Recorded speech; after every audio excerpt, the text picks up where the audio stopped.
Bonsoir. Quelquefois amis, quelquefois ennemis, la mer ce soir dans Thalassa va nous offrir deux visages. Alors pour votre plaisir, nous allons commencer par le visage ami, Venise. À Venise, tout est né de la mer. La ville, la lagune et les îles dans la lagune. Une quarantaine d'îles qui forment un équilibre délicat, quelquefois abandonnées, quelquefois convoitées. Voici Fille de Venise, un reportage de Lise Blanchet et Denis Bassompierre.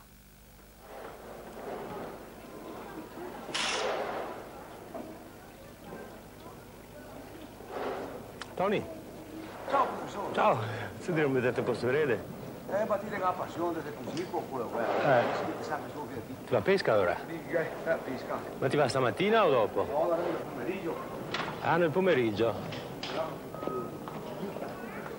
Ma c'è un bel venteseo stamattina.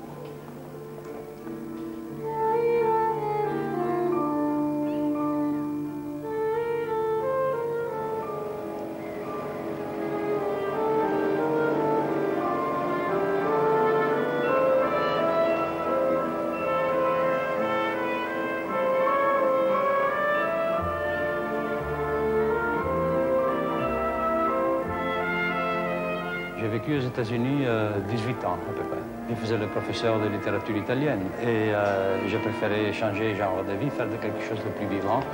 C'est-à-dire, j'ai ouvert un restaurant dans une île dans les Caraïbes à côté de la Floride, à Key West. Et puis, peu à peu, j'ai été attiré par l'autre lagune, celle où j'étais né. Alors je me suis dit, là j'avais 42 ans, où je rentre maintenant ou je ne rentre jamais.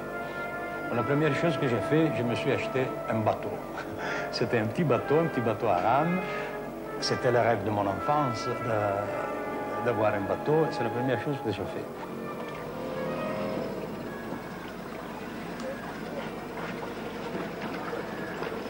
Buongiorno. Guardate com'è il gondo, cioè la prua sta davanti. Je suis à la recherche de la personne ou du chantier qui a construit ce vieux bateau que j'ai acheté il y a 5 ans. Si vede che è una barca vecchia. Come forma, come linea, che non è una barca... Perché vedo che è una Gena San Pierrota. C'est intéressant pour moi de savoir, parce que je vais savoir aussi quelle a été la date de construction, parce que c'est un type de bateau qu'on ne construit plus dans la lagune. Il y a 10 siècles, Venise est née d'une étendue d'eau calme d'où affleuraient quelques terres humides. Depuis, les habitants des rivages de Vénétie forment à jamais un peuple à part. Ni terriens, ni insulaires, ni marins, ils sont lagunaires. Je ne sais pas si toutes les lagunes se ressemblent. Celle de Venise a des qualités assez extraordinaires. Par exemple, la très ancienne tradition de colonisation. Ici, il y avait les Romains. Après, il y a eu le Moyen-Âge. Il y a des restes archéologiques dans chaque île. Donc, c'est un endroit avec un passé très précis et très riche. Ça, on le sent. Et il y a des gens qui l'aiment beaucoup. Les lagunes que je connais en Amérique, par exemple en Virginie, Caroline du Nord, il y en a plusieurs, c'est des endroits très beaux pour la nature. Mais il n'y a pas ce sens de l'histoire, il n'y a pas ce sens de la présence humaine constante.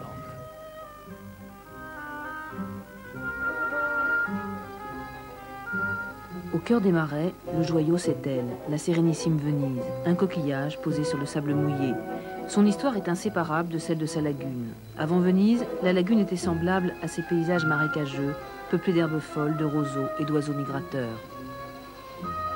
Le peuplement de la lagune commence au 5e siècle, au moment où les Huns puis les Lombards envahissent l'Italie du Nord. Les Vénètes se réfugient dans les îles de la lagune, puis s'y établissent définitivement pour échapper aux incessantes invasions barbares. Ainsi naquirent d'abord les petites îles de Murano, Burano, Torcello, Malamocco.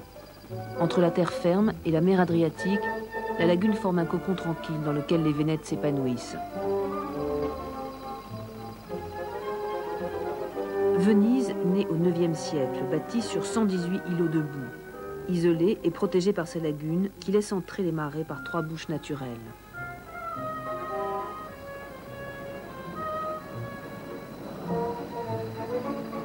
Mais l'eau qui circule modifie ses fragiles contours. Dans de secrètes métamorphoses, la lagune se transforme. Il y a un siècle, on recensait une 60aine d'îles. Aujourd'hui, moins de 40 peuplent l'univers lagunaire.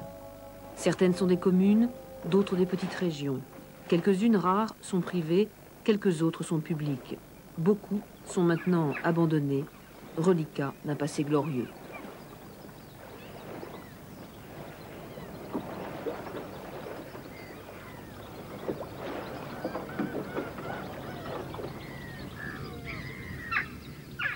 C'est une île qui était, à partir du XVe siècle, peut-être même avant, habitée par des moines. Il y avait un très joli couvent. Et puis elle a été abandonnée au XIXe siècle. Aujourd'hui, elle est toute en train de tomber. Ce qu'il y avait de bon encore, qui pouvait être utile pour construire des maisons, on l'a volé. Et ce qui est resté est ce qui est inutilisable. Et nous sommes ici en ligne d'air, peut-être à 3 km de Venise. Et pourtant, on permet que ça continue comme ça. Derrière, à 2 km ou 1 km, il y a une autre île encore abandonnée. Au cours des siècles, toutes ces îles sont colonisées et habitées. Le peuple de la lagune vit sur l'eau, dans ces bateaux à rames avec lesquels il commerce le sel, le poisson, le vin, les tissus, les épices. Venise et sa lagune règnent sur le monde. Fin 18e, chute de la République. La vie lagunaire change. Napoléon expulse les communautés religieuses habitant certaines îles, et puis l'occupant autrichien en transforme d'autres en forts militaires, en prisons ou en hôpitaux. On y met les rebuts de la société, délinquants, assassins, pestiférés, contagieux, vieux ou fous. Curieux destin pour ces îles à une encablure à peine de Venise. Aujourd'hui, la plupart sont désaffectées.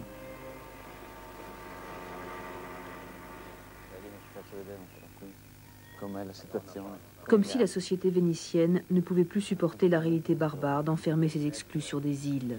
Celle-ci, par exemple, San Clemente. Des bâtiments gigantesques construits au 19e abritent un asile de fous. Depuis juillet dernier, l'hôpital a fermé. San Clemente est ouverte maintenant à tous les vents et à tous les pilleurs, puisqu'il n'y a pas de gardien. Le processus de détérioration déjà bien entamé s'accélère avec le vandalisme.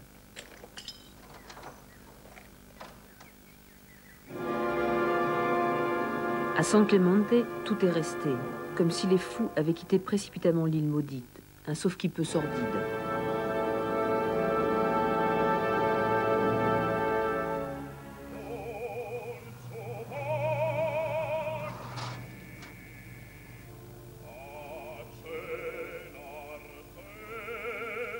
« 1970, c'est très récent. Une femme.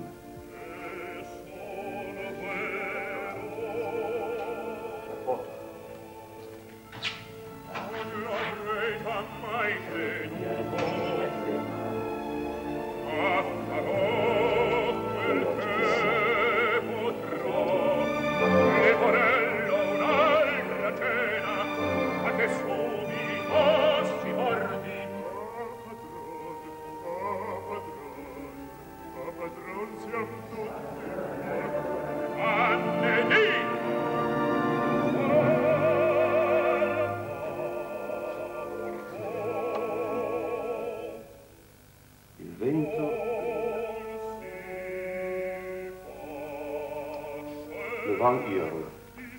Aujourd'hui, le 2 juin 82. C'est le journal de quelqu'un qui habitait ici, c'est le journal d'un fou. Le projet de réutilisation d'une île doit être soumis à de multiples autorités, des compétences diverses. C'est très complexe. Ensuite, il faut que le contenu même du projet plaise à toutes ces autorités. Récemment, le Club Méditerranée a fait une demande pour réutiliser San Clemente. Mais il semble que ce projet ait été stoppé, non par des contraintes techniques, mais parce que les responsables n'acceptaient pas l'idée qu'un club de vacances puisse s'installer dans une île comme celle-ci. Pour San Clemente, et comme pour ses voisines abandonnées, la polémique est ouverte. Rares sont les îles qui sont en partie restaurées. Associations et comités bénévoles s'y emploient, sans grand résultat.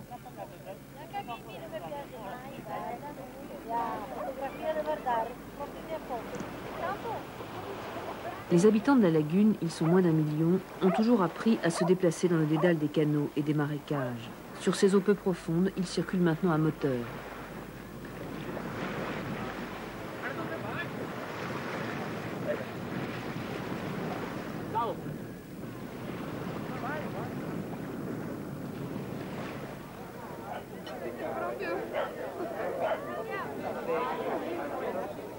Et pour les Vénitiens, la lagune, c'est le lieu idéal du dimanche en famille.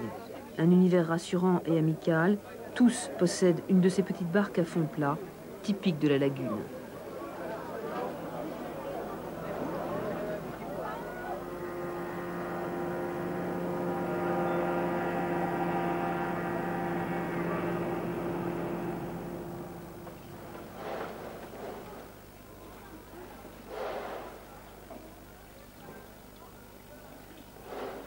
Depuis que je suis venu habiter ici, depuis 5 ans, toutes mes amitiés avec les gens du quartier se basent sur les bateaux. Parce que de mes fenêtres, je les vois quand ils arment le bateau le dimanche matin pour sortir avec leur famille. Alors ils m'appellent, j'ouvre la fenêtre, on se demande quel temps il fera, on se raconte ce qu'on a pêché quand on rentre de la pêche. Et c'est comme ça qu'on entre aussi un peu dans l'intimité, dans l'amitié des gens. Parce que les gens nouveaux dans le quartier, comme dans toute Venise, ne sont jamais bien acceptés. C'est des gens de Milan ou c'est des gens d'autres villes qui ne comprennent pas la nature aquatique de la ville de Venise.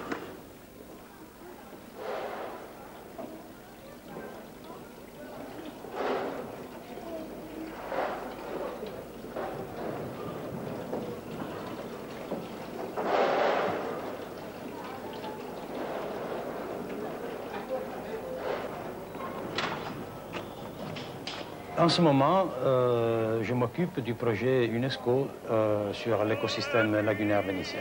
On étudie donc la pollution ou manque de pollution, enfin la quantité de pollution. On étudie la vie animale et végétale, une étude de l'état de santé générale de la lagune.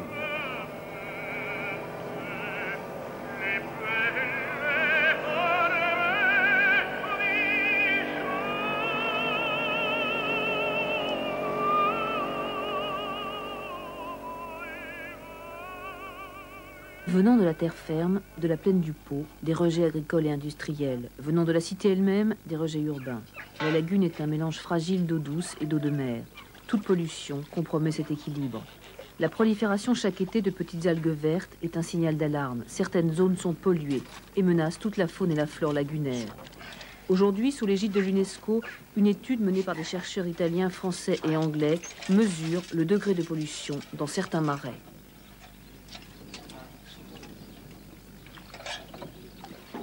On a constaté avec plaisir que l'état de pollution de la lagune n'est pas aussi terrible qu'on le croyait. Ce n'est certainement pas le paradis, mais ce n'est pas irréversible, au contraire. Ce qu'il y a de très bon pour la vie de la lagune, c'est que la marée entre et sort toutes les 6 heures. Et l'eau change entièrement dans une période très courte, 3 jours, pas plus que 3 jours, où toute l'eau est changée. On profite de ça, évidemment. On jette dans la lagune, puis tout va dans l'eau. C'est pollué, mais ça se renouvelle. Et si on arrive à contrôler la pollution, je crois qu'on arrivera à rendre à la lagune sa pureté originaire. Juste derrière Venise, sur la terre ferme, Porto Marghera. Un complexe sidérurgique et pétrochimique gigantesque qui fait de Mestre, la ville voisine, le 2e port du pays. Dans les années 20, Marghera, c'est le rêve industriel de l'Italie du Nord. Mais Marghera, c'est aussi un barrage de béton coulé dans un univers mouvant. Marghera, c'est enfin l'aboutissement d'un profond canal, creusé dans la lagune, pour permettre aux pétroliers d'y accéder. Le réseau des canaux dans la lagune, c'est un peu comme un système nerveux. Les ramifications sont toutes imbriquées les unes dans les autres. Impossible de modifier un canal sans bouleverser les autres. Creusé sur 8 mètres de fond, alors que la profondeur moyenne de la lagune est de 50 cm, le canal pétrolier est devenu un véritable bras de mer, où les courants plus forts font et défont les reliefs. Le degré de salinité de l'eau a changé, la faune et la flore également.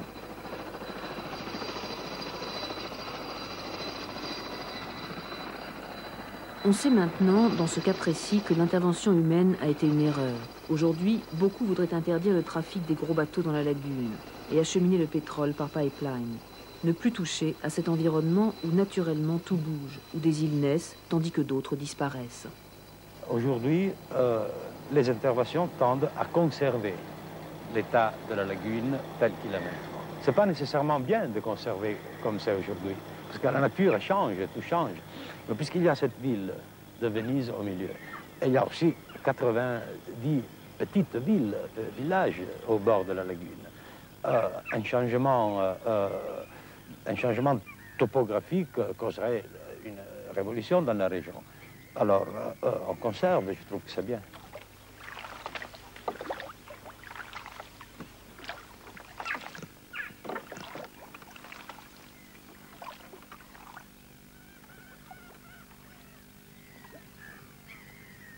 Loin de la mer, tout au fond de la lagune, le paysage est resté intact. Ce sont les vallées de pêche, un univers de marais, de vasières, d'étangs, séparés de la lagune par un système complexe de barrages et de retenues d'eau.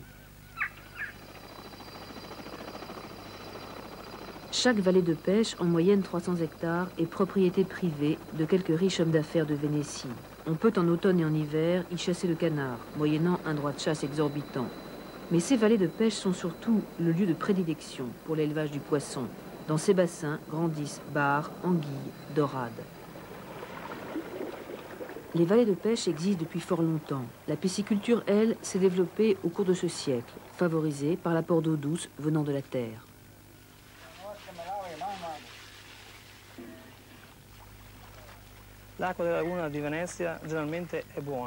L'eau de la lagune de Venise est en général de bonne qualité.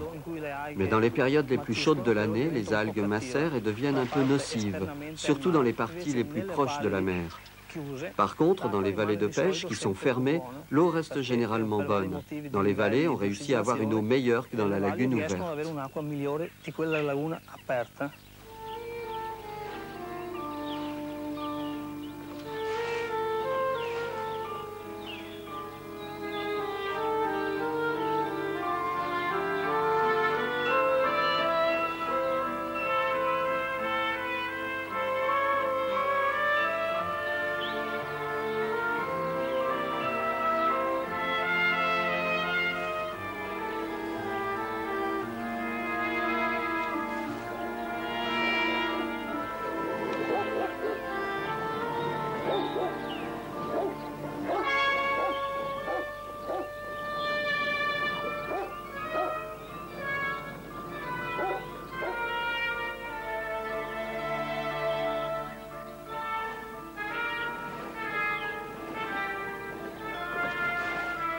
Sur l'étroite bande de terre qui sépare la lagune de l'Adriatique, l'île de Pellestrina s'étire sur 8 km.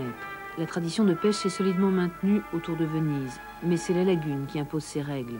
Être pêcheur ici, c'est d'abord connaître parfaitement cet univers changeant. Et puis c'est aussi savoir se déplacer sur l'eau, comme l'ont toujours fait les lagunaires, c'est-à-dire à la rame. Ma queste tutte rosse? Sì, sì, tutte rosse. Primi premi, tutti secondi, terzi e quarti. 30 volte. 30 volte per corso. Tra 30 anni. Gondolino e Caorlina. Et Caorlina. E ha vinto tutti questi premi. Sì, sì. Alors vous voyez que ce n'est pas exactement un pêcheur comme tous les autres, c'est vraiment un champion de la rame, il est bien connu aussi à Venise. Ça, c'est des drapeaux rouges, c'est quand il est arrivé premier, mais on ne parle pas des régates de quartier, on parle des grandes régates, la régate historique, la régate où tout le monde essaie d'entrer. C'est une honneur même d'entrer, de ramer dans la historique. Puis de la gagner, c'est évidemment encore plus.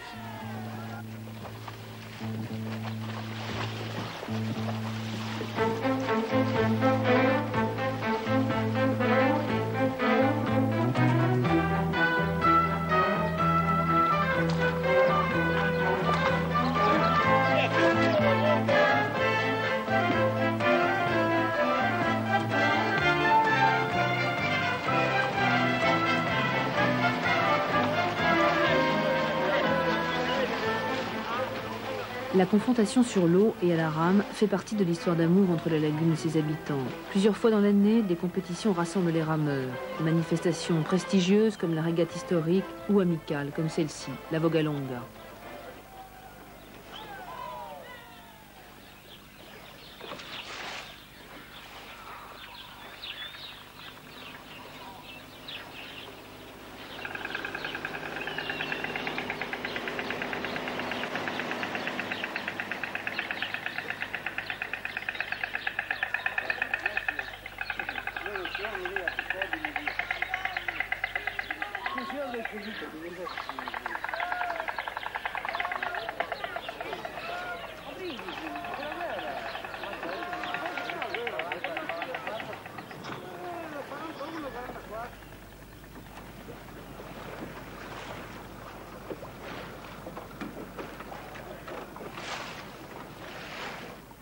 Dans la lagune, le pêcheur doit déployer des trésors de ruse pour piéger poissons et crustacés. En face de Pellestrina, des filets sont plantés dans le sol. Ce sont des pêcheries fixes.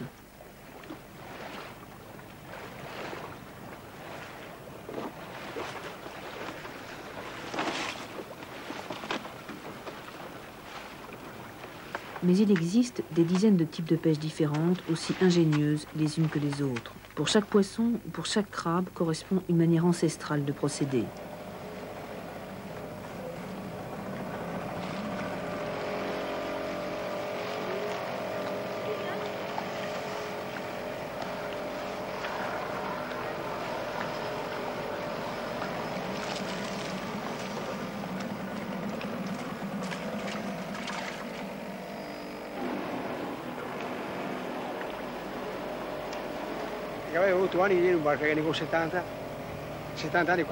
J'ai 70 ans. J'ai posé le pied dans ce bateau quand j'en avais 8. Il faut être né sur l'eau pour apprendre l'art de pêcher ici dans la lagune. Et il en faut du temps. Moi, j'ai passé la moitié de ma vie sur ce bateau, la nuit avec les lamparos, le jour ou même dans le brouillard. Et je vous jure que c'était pas facile.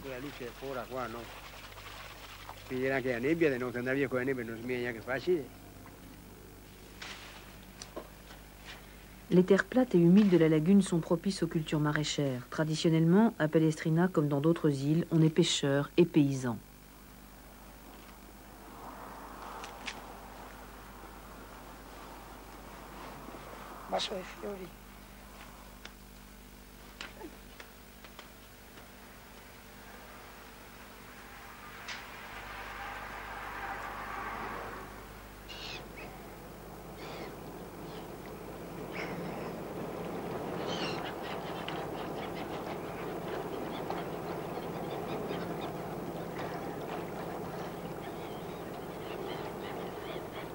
L'histoire raconte qu'un matin de l'an 1220, en revenant de Palestine, saint François d'Assise trouva refuge ici, dans cet îlot cerné par les vasières.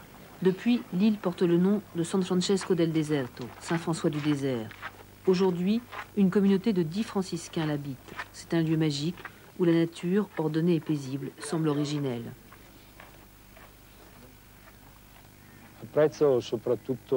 Ici, j'apprécie surtout le contact avec la nature. C'est un autre style de vie.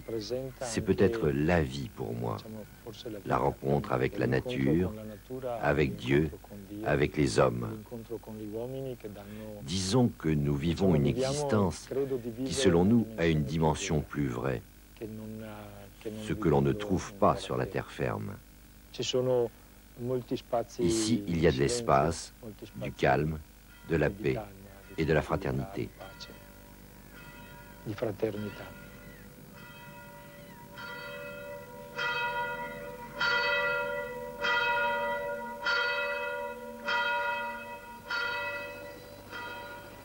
San Francesco del Deserto fait rêver. Toutes les îles de la lagune pourraient lui ressembler.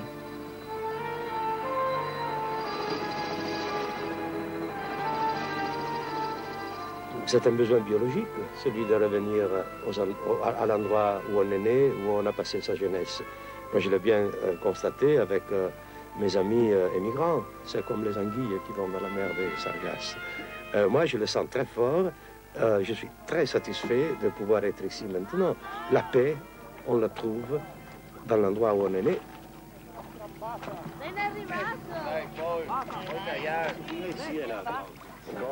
Te sei costretto a venire sulle buche, capito? No, 2, 3, 4. Allora venendo nelle buche tu lo prendi. Io ti consiglierei più basso, perché intanto la barca...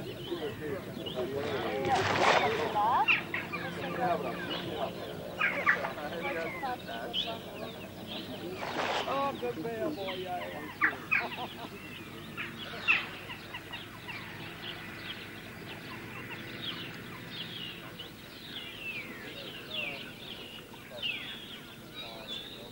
les Vénitiens cultivent le sentiment d'être nés de l'eau. En parcourant leur lagune, en y vivant, ils savent que leur cité-joyau doit rester protégée par cet écrin naturel.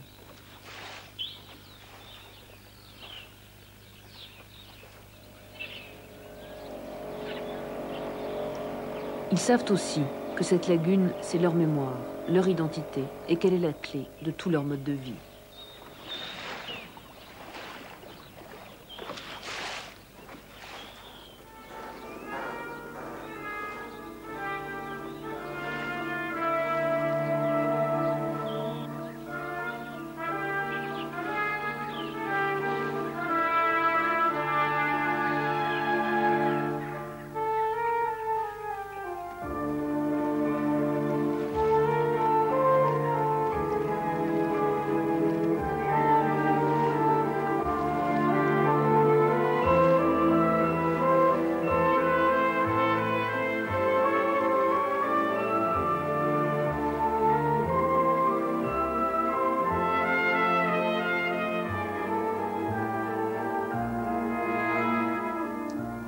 Voilà, Venise, c'est le visage ami de la mer, visage ami aussi encore, puisque nous irons tout à l'heure rejoindre Olivier de Kersauzon à Brest.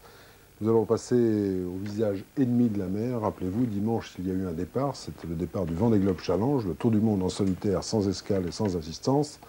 Et Yannick, cette semaine, la mer s'est fait cruelle. Rappelez-vous, ils sont partis avec un très beau soleil, c'était la fête, c'était joyeux, et ils se sont retrouvés très rapidement seuls, au milieu d'une mer déchaînée, au milieu d'une sacrée tempête, une de celles dont le golfe de Gascogne a le secret, surtout en cette saison. Et là, maintenant, le résultat, au bout de quelques jours de course, le bilan est lourd et dramatique. 11h10, dimanche. Nigel Burgess vient de quitter la Terre et les siens pour une grande boucle autour de la planète, son premier tour du monde. Dans un sourire, il dit juste « à bientôt ». L'ex-officier de la marine marchande, devenu courtier en yacht de luxe, rêvait de cette course depuis 3 ans. Ces images sont les dernières de Nigel. Le départ, le soleil au large des Sables d'Olonne, c'était dimanche. Mercredi soir, dans la tempête du golfe de Gascogne, Nigel déclenche ses balises de détresse, voie d'eau. Les secours repèrent son bateau dès jeudi matin, mais il est vide. Le corps du navigateur est retrouvé quelques heures plus tard, dérivant sur l'océan, sans vie. Jeudi gris, jeudi 25 novembre, la tempête a emporté un solitaire. Nous sommes les marins, nous sommes les gens qui aiment bien le mer, le voile, et certainement l'aventure. C'est peut-être pour moi une des choses que je crois, et la raison pour laquelle je suis ici, parce que c'est une aventure. Mike et la mer et Mike. Il aura vécu comme il le voulait. Ce sont les mots d'Hélène, la femme du navigateur Mike Plante. Elle sait depuis mercredi que son solitaire ne reviendra plus. Coyote, le sloop de l'Américain parti de New York à la fin du mois d'octobre pour les Sables d'Olonne, a été retrouvé au large des Açores. Bateau retourné, mât sectionné, radeau de survie ouvert juste à l'entrée du cockpit, aucune vie sous le monocoque. Mike aurait dû prendre le départ de son 4e tour du monde. Il a été enlevé avant, juste avant ce grand rêve. On va rejoindre tout de suite Yves Pélissier qui est au PC du Vendée Globe qui se tient au musée de la Marine à Paris. Oui, ces informations, Philippe Gentot, vous les avez vécues ici, non plus en tant que coureur, comme cela a été le cas pendant 10 ans pour vous, mais en tant qu'organisateur de la course, donc en 24 heures. 2 informations dramatiques. On vous a beaucoup demandé hier notamment pourquoi vous n'envisagiez pas d'arrêter la course. Parce que c'est pas envisageable en fait. Hein. Bon, d'abord les coureurs qui sont passés eux à travers le mauvais temps ne comprendraient pas qu'on puisse arrêter une compétition.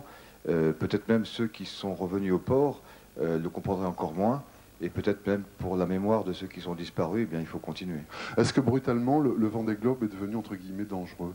Non, c'est pas devenu le Vendée Globe, c'est la course la plus difficile, la plus intransigeante qui soit. C'est pas une nouveauté. Bon, c'est vrai qu'il y a 3 ans, tout s'était bien passé. 10 coureurs sur 13 sont revenus au port de départ. Au Sables d'Olonne, cette année, d'entrée de jeu, une très forte tempête s'abat sur la flotte. On a peut-être tendance à oublier que c'est effectivement l'Everest des marins, c'est une compétition difficile, c'est un réel exploit que de faire ça, et que dans les exploits, eh bien, il y a des moments où ça se passe moins bien. C'est vrai qu'une véritable cascade d'avaries s'est abattue sur la moitié des bateaux qui composent le plateau de ce deuxième Vendée Globe.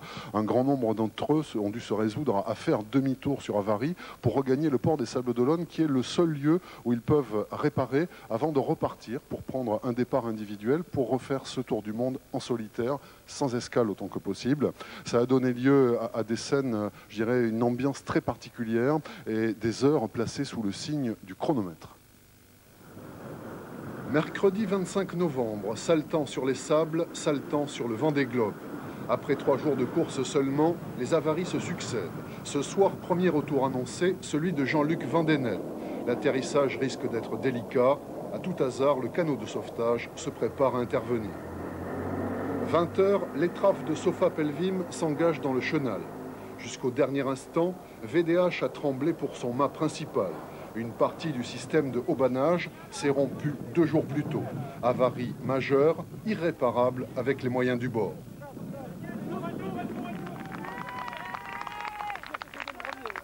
Après 3 années entièrement consacrées à la préparation du Vendée Globe, le choc est rude.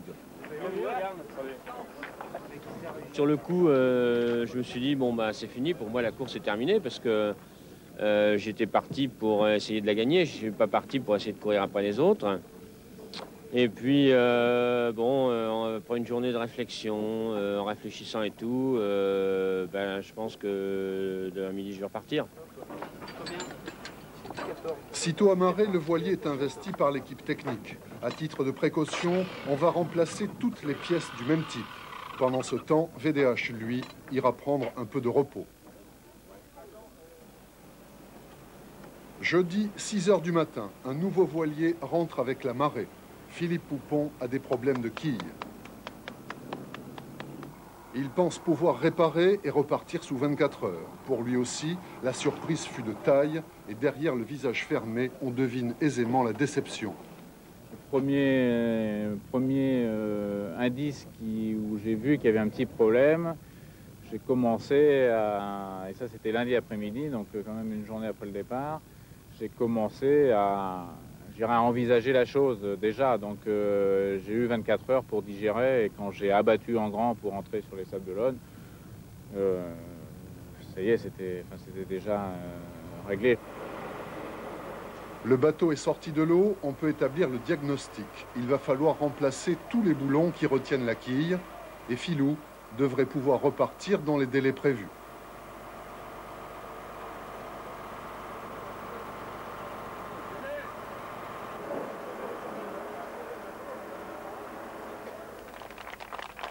« 13h30, VDH regagne son bateau. Il y a 1 heure à peine, il a appris, comme tout le monde ici, la disparition tragique de Nigel Burgess. Je suis un petit peu dans le même état d'esprit que quand Jacques Deroux était parti au Box Challenge. J'ai envie de repartir pour prouver que ça peut marcher. Voilà. Jean-Luc Vandenel ne sera resté à terre que 18 heures en tout. Nous sommes le 26 novembre. Il y a 3 ans, jour pour jour, était donné le départ du premier Vendée Globe. VDH, à nouveau seul à bord, remet le cap sur le golfe de Gascogne. Yves, alors, est-ce que tous sont repartis maintenant ? Oui, alors ce matin, Philippe Poupon a pris le départ à 7h30 exactement. Et depuis, il y en a 3 autres qui sont arrivés au sable durant toute la journée. À savoir, je regarde ma liste, l'Italien Vittorio Malingri, le Français Thierry Arnaud et enfin ce soir, Yves Parlier, qui, vous savez, lui avait été victime d'un dématage. Donc à l'heure actuelle, sur le ponton de Port-Olona, le port de Plaisance des Sables, eh bien, ça grouille d'activité. C'est la course contre la montre qui a repris pour que ces 3 bateaux puissent repartir le plus vite possible. Est-ce que vous avez des nouvelles de Loïc Perron ?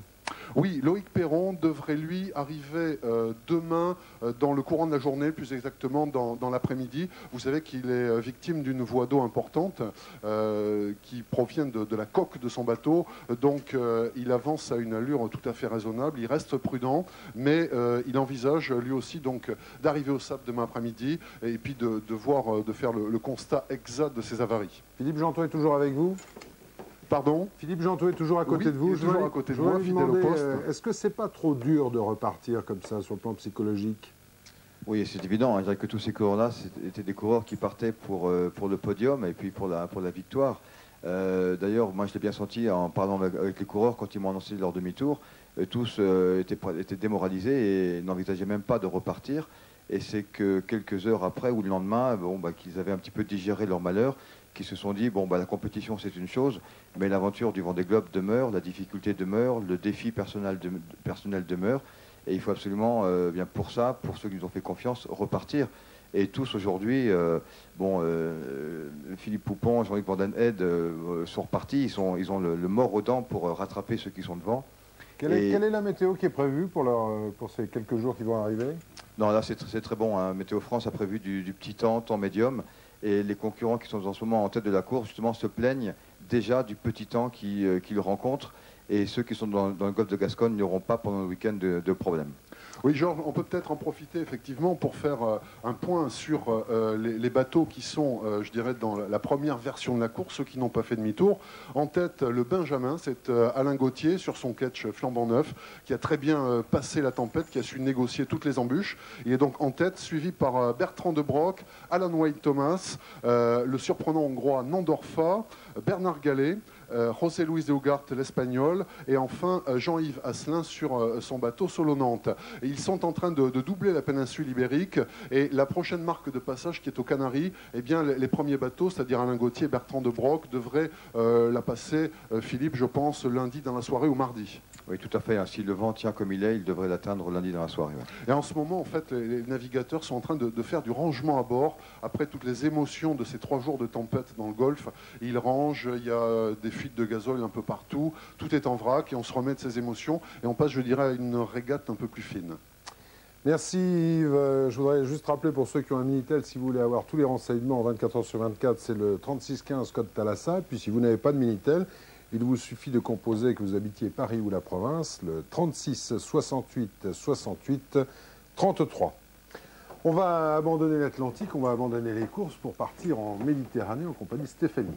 Oui, je vais vous proposer de rencontrer un roi mystérieux au comportement inexplicable. Ça peut être que Neptune. Non, il n'a pas vraiment le même visage, vous allez le voir. Il peut être à la fois redoutable et doux comme un agneau. Ouais, ça, Neptune aussi, quand même. Alors pour le découvrir, on va mettre le cap sur les Ambiers, un archipel de la Méditerranée, où bien des savants ont tenté de percer le secret de ce mystérieux roi de la Grande Bleue.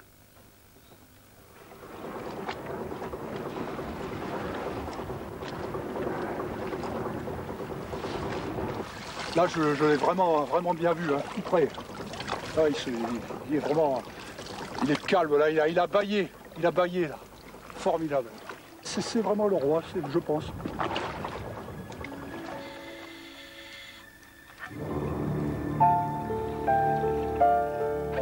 C'est le poisson mythique, le poisson fétiche, le symbole de la Méditerranée. Une drôle de bestiole. Placide, bonhomme, pépère, curieux comme un dauphin, familier comme un chien. Jusqu'à l'invention de la plongée, il vivait tranquille sous des rochers à croquer des poulpes, des rascasses et des rougets. Facile à approcher, facile à attraper. Conséquence, il reste bien des mérous bruns en Méditerranée, mais côté français, l'espèce est quasiment décimée.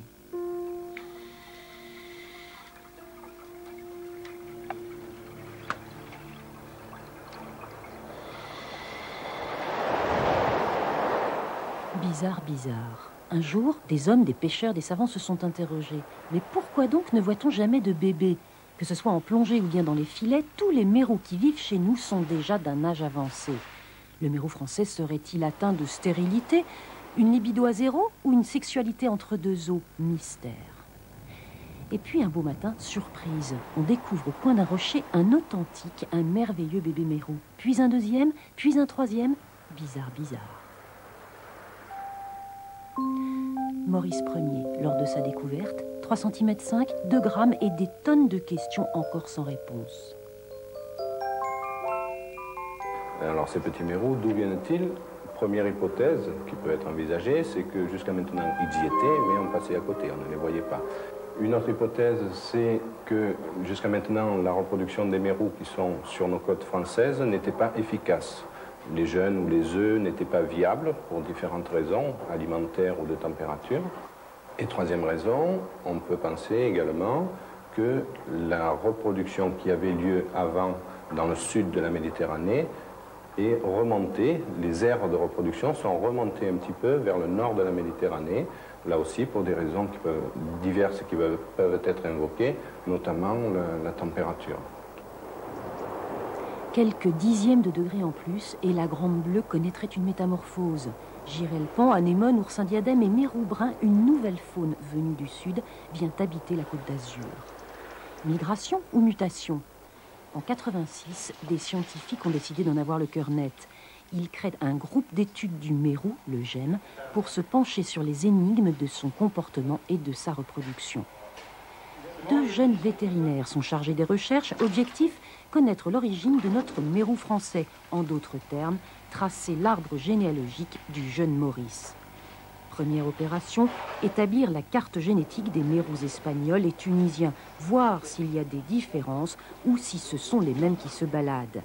Une petite anesthésie, de quoi assommer une vache, avant de prélever un peu de chair et un bout de nageoire.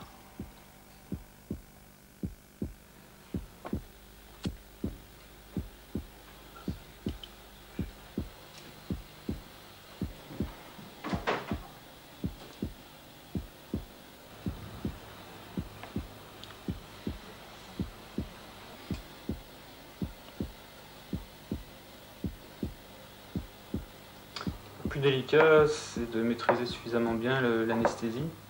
Tout ce qu'on fait est complètement expérimental, ça n'a jamais été fait auparavant, donc on tâtonne un peu, mais on a bon espoir.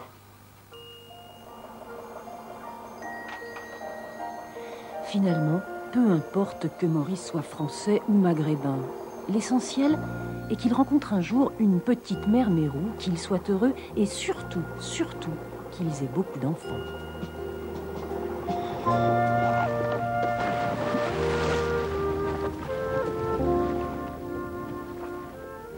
C'est vrai, le mérou, personnage très sympa. Merci. Moi, je vais vous offrir la possibilité de découvrir un personnage bien connu, sympa aussi. À chaque fois qu'il prépare quelque chose, il nous l'amène d'une manière un peu surprenante. Alors, on va tout de suite aller le rencontrer à Brest. Il est en compagnie de Philippe Villamidjana. Eh bien oui, Georges, bonsoir. Nous nous trouvons donc à Brest, au port du Moulin Blanc, pendant une accalmie météo, parce que cet après-midi, ça a soufflé, 50 nœuds à Ouessant, et je suis donc avec Olivier de Kersauzon. Bonsoir Olivier. Bonsoir, je vais le dire bonsoir Georges. Non, pour ne pas perdre les bonnes habitudes, je vais vous poser la question traditionnelle. Comment ça va? Ça va bien, mon cher Philippe, vous avez été très brillant. On a passé une journée aujourd'hui émouvante, Georges, ici à Brest, parce qu'on a assisté au baptême du bateau d'Olivier de Kersauzon, Charal. Oui. Alors on va regarder ça tout de suite. C'est un grand jour, l'équipage est spécial. Monsieur le curé, la petite Marie, la fille d'Éric Tabarly. Raoul Gardini, l'homme du défi italien de la Coupe de l'América, aujourd'hui embarqué sur 3 coques avec Olivier de Kersauzon. La pluie brestoise, Olivier connaît, il aime plutôt bien d'ailleurs. Tout le monde retient son souffle, c'est la petite Marie qui est pétrifiée par son rôle de marraine du bateau. Quelle responsabilité!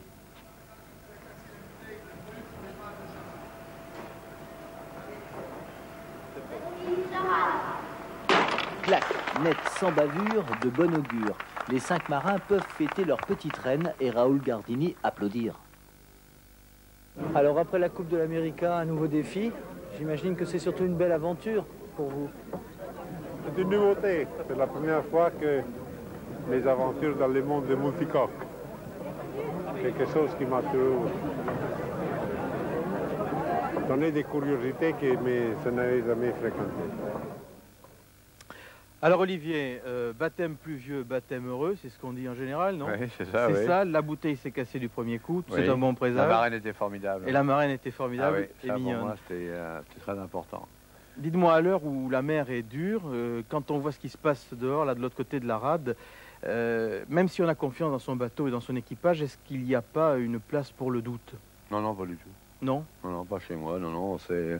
On connaît ce bateau, on l'a construit, on était au chantier pendant toute la construction. J'ai déjà l'expérience d'un tour du monde en multicoque et non, il n'y a pas de doute du tout. Non. Non. Tout va bien. Alors Non. vous êtes arrivé ici à Brest il y a quelques jours. Loïc Etévenard était là pour assister au premier préparatif de Charal. On va regarder tout de suite. Je pense qu'on va aller bien. Je pense qu'on va aller bien avec ce bateau. Olivier de Kersauzon est de retour pour une belle aventure maritime. De son repère panoramique, il domine tout le port du Moulin Blanc, à Brest, et peut surveiller son bateau. Et quel bateau! 3 coques, 27 mètres, un immense trimaran. Même au repos, on sent la puissance du grand fauve. On en devine la vitesse sur l'océan. Car il faudra être rapide, très rapide, pour battre Phileas. Phileas Fogg, le héros de Jules Verne, le tour du monde en 80 jours. Olivier va repartir dans une folie qu'il connaît déjà. Ce tour du monde en multicoque. 3 océans, le cap de Bonne-Espérance, le tour de l'Antarctique, le Cap Horn. Alain Colas disparu, ils sont aujourd'hui deux seulement à pouvoir raconter une telle expérience. De Kersauzon et Philippe Monet. Monet a posé son sac à bord, embarqué dans la même histoire. En tout, ils seront 5 sur le bateau. 5 hommes qui ne pensent plus qu'à cela. 80 jours, moins si possible. 5 qui se comprennent à demi-mot. Qu'est-ce qui s'occupe de ça? Attends, je vais te dire. Personne pour l'instant. Didier Rago, l'ami, le second d'Olivier depuis plus de 10 ans. Didier Pouillaude, fidèle, lui aussi. Et le dernier, le 5e larron, il a un drôle d'accent. Il est australien et il s'est exilé pour le plaisir de naviguer en multicoque. Accessoirement, Tony Laurent a traversé l'Atlantique sur un engin de plage, un Hobbycat. Pour l'instant, il n'y a pas de légèreté dans tout cela. Il travaille d'arrache-pied, aidé par quelques équipiers. Mais le plaisir des grands surfs sauvages, c'est pour bientôt. Alors Olivier, vous avez, je dirais, testé pour une première fois le bateau en venant de Port-la-Forêt jusqu'ici à Brest. Il va comment? Il va bien, on est sorti Charal pour la première sortie du bateau. On s'est retrouvé dans d'assez mauvais temps, hein, parce que c'est ce qui règne sur le golfe Gascogne et Bretagne. Et le bateau s'est bien comporté. On a tiré dessus plus qu'on aurait fait en essai normal, à cause des conditions météo. On est passé de grand voile à Trois-Ris, à Trinquette, jusqu'à tout dessus, à l'entrée de Brest. Et moi, j'aime bien Charal. Je pense que le bateau va aller bien. Ouais. Alors, quel va être votre programme maintenant?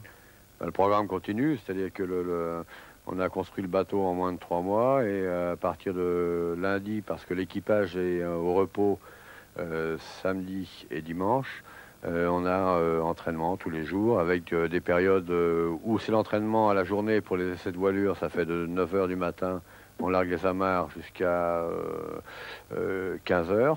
Ou alors on part pour des séquences de 1000, 1500 000. On a une séquence de 1500 000 prévue à partir de mercredi prochain. Et le départ est prévu pour? Non, le départ n'est pas prévu pour. N'essayez pas de m'entraîner dans le même blabla. Le problème est très simple. Le bateau sera en stand-by, prêt pour s'attaquer au rotor du Tour du Monde en 80 jours, à partir du 15 janvier, date qu'on a fixée il y a de ça 4 mois. Et jusqu'ici, on a tenu notre emploi du temps à 3 jours près, tout le temps. Eh ben construction voilà. Incluse. C'est ce que je voulais vous faire dire. Non, mais vous auriez pu le dire vous-même. Olivier, oui, dans votre premier Tour du Monde, je crois que vous étiez fait un petit peu peur. Il n'y a pas du masochisme là à repartir? Je m'étais fait un peu peur parce que j'avais sûrement pas eu la chance d'avoir la qualité de préparation que j'ai là aujourd'hui sur Charal. Hein. Je suis parti sur un tour du monde où en fait, souvenez-vous, j'avais vendu une maison pour partir et je me trouvais dans des conditions. J'ai eu le mât qui a été livré 15 jours avant et les voiles une semaine avant. Alors là, 2 mois avant de partir, le bateau est prêt, ce qui n'a rien à voir. Hein. Là, je fais un tour du monde avec des gens qui connaissent le bateau et des partenaires loyaux, ce qui n'a pas été le cas auparavant. Georges, oui, Georges, je voulais simplement vous dire et vous rappeler que le Tour du Monde d'Olivier de Kersauzon, on va pouvoir le vivre sur France 2 et sur France 3. Ben, j'espère bien. Que toutes les semaines, à partir d'aujourd'hui, on va vous tenir au courant de ce qui se passe ici à Brest. On va suivre les préparatifs et on va suivre Olivier au moment du stand-by, du départ, toute sa grande boucle. Et on pense et on est même certain qu'elle va durer 80 jours et même moins. Ben, nous, on a déjà un petit cadeau pour Olivier. C'est Yannick qui l'a préparé. Oui, c'est le dernier livre de la collection Thalassa. Charal n'y figure pas encore. Ce sera peut-être pour le prochain. Enfin, en attendant, c'est un ouvrage que vous vous reconnaître, les Brestois, des dizaines de bateaux qu'ils ont vus cet été, c'était lors de Brest 92. Ouais. Grand moment d'émotion s'il en est, avec tous ces voiliers qui ont donc fait la grande régate Brest-Douarnenez. Et alors à travers cet ouvrage, vous allez découvrir des dizaines et des dizaines de photos. Je ne les ai pas comptées, mais il y en a bien 400 à 500. Alors on découvre le Belém, on découvre, comme on voit là, le Kersonès, le navire ukrainien qui était à Brest, et puis là aussi le Corentin, le Louvre de l'Odé à côté de l'abbaye Flandre. Enfin, des dizaines et des dizaines de photos, c'est un beau bouquin. C'est un peu toutes les émotions qu'on a vécues là-bas, d'ailleurs en compagnie d'Olivier. En tout cas, on le retrouvera avec plaisir, puisqu'il nous a toujours entraînés dans de bonnes navigations. Voilà, l'équipe Thalassa va vous dire à vendredi prochain. On a oublié quelque chose. On a oublié. C'est le Thalassa la semaine prochaine. Où est-ce qu'on va la semaine prochaine? Et voilà, oh je vais vous le dire. Parce que la semaine prochaine, c'est quand même important. Nous allons vous raconter une histoire fantastique. Une histoire fantastique qui appartient au passé, et heureusement, car aujourd'hui, on ne chasse pratiquement plus la baleine. Mais au tout début du siècle, on tuait, encore au harpon, des centaines de milliers de ces cétacés. On les tuait pour leur huile, car la graisse de baleine était une véritable matière première au même titre que le charbon. Les plus